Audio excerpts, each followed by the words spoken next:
Assalamualaikum warahmatullahi wabarakatuh. Selamat malam, berjumpa lagi dengan Ki Kampak di acara stand up komedi tunggal. Harum mewangi sip, panjang hari pusing, pusing, pusing, pusing, pusing, pusing, pusing, pusing, pusing. Ki Kampak rek mere judul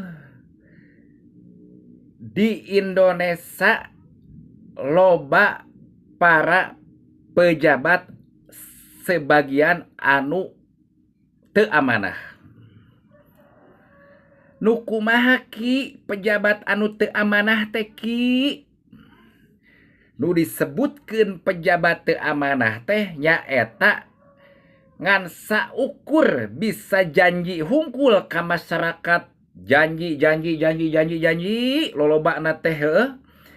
Ternyata ayeuna loba kajadian di luhur dinu pemberitaan nu ditalarewak ku KPK. Akibat naon Ki?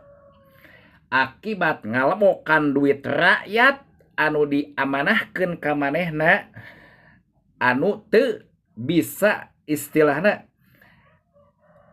mawa amanah rakyat bener-bener kanu hatena.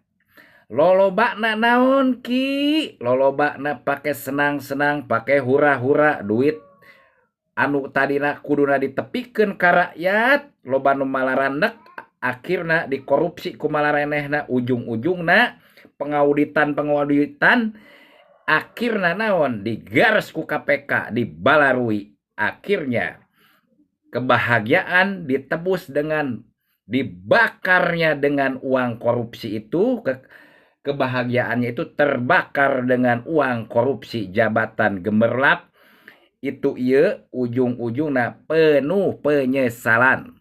Bener teu? Ki Kampak emang heueuh zaman enem pamimpin nu amanah teh 1000 hiji ge hanteu sugan heueuh. Ayeuna mah loba pisan Ki anu kalaritu teh. Emang heueuh